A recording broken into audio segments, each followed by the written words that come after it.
This Pope, though, could be interesting for Trump because he has his own history of social media posts and sharing things on social media that includes a lot of anti-Trump commentary going back to his first term. He criticized Trump's immigration policies and shared something recently pushing back against something J.D. Vance had said. Welcome to Reporter's Notebook. We talk to the Washington Examiner's top journalists about the stories breaking on their beats.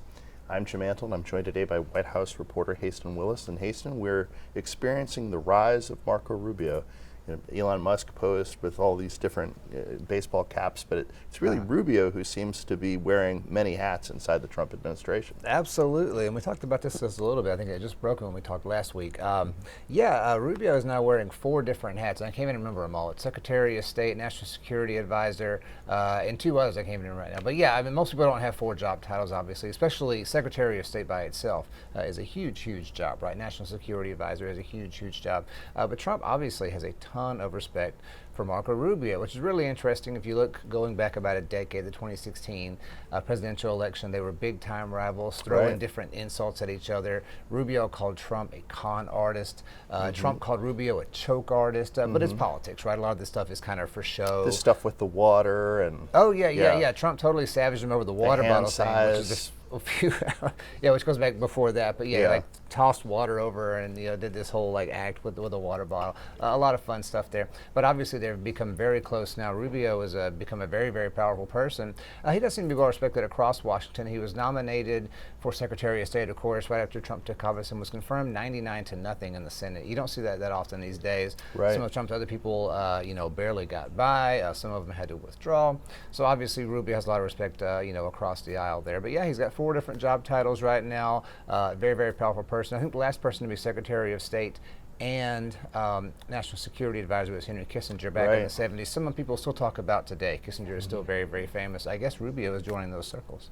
So President Trump has gotten some blowback for the tariffs themselves and the uncertainty around the tariffs, but he's started to defend the tariffs in a way that maybe emphasizes some of the what consumers might feel in a negative way if they go into effect. Yes, exactly. So Trump loves tariffs. We'll talk about this, of course, plenty of times. He's been talking about tariffs since the 80s. But, of course, what the people who don't like tariffs and don't like Trump will always say is that they raise prices, which they pretty much do, right? If you put a tariff on something, it's effectively a tax. That makes the product more expensive. That's really the entire reason you put on a tariff. But as a politician, you never want to say that. Trump doesn't want to say, yes, tariffs are going to be so great because the price of a foreign product is going to go up, right?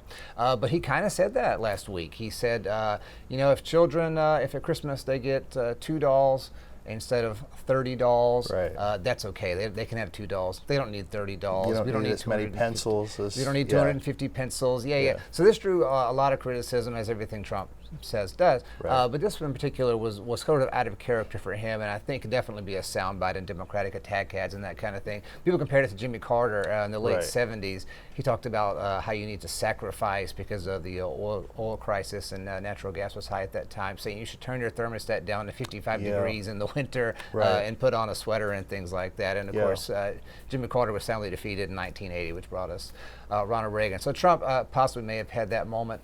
I did talk to an economist who had a really interesting take on this. He was like, why would he say something like this, something so obviously negative, saying children are going to have less dolls? Trump, of course, is negotiating or wants to negotiate with China on tariffs. He has an extremely high tariff on them right now, 145%. They have a tariff on us, 125%. And it's sort of a game of chicken here. Who's going to act first and try to negotiate and get those lowered? Both countries want them lowered, but it's a matter of getting that done. So basically this person was telling me the take may have been, hey, China, I'm not afraid, right? China thinks Trump will be afraid that products that they import, toys is one of them, will be more expensive and will hurt Trump. That's him kind of announcing to the Chinese, hey, you can keep your dolls. You can keep your dolls. I'm fine with that. So maybe a way to get them to the negotiating table. That would be interesting. Otherwise, I'm not sure why he would have said that. But he did, and hopefully, if you have kids, you can still afford to buy them a few dolls at Christmas. Sure, and a couple of pencils, too. Right. So there's a new pope, the first American pope ever. And the president had an initial reaction. What was that? I think he just said the Pope, he's glad that the Pope is an American, unless I'm missing something, right? Was that all he said? This is all pretty recently happened. But he's been pretty emphatic about the Pope American status. So Yeah. what an honor that is for the country. He has. I think Trump has not necessarily been super, into the whole Pope selection process. Sure. He's not Catholic himself. Right. He hasn't really talked a whole lot about that. He mentioned I think it's Archbishop of New York, but I think that may only be because he actually knows that person, knew who he was. He also shared on social media a picture of himself, Trump himself, as the Pope, Yes. which generated some controversy. So he was happy that the Pope was an American. Of course, he wants to be America first and everything. Don't know that he had a ton of reaction outside of that.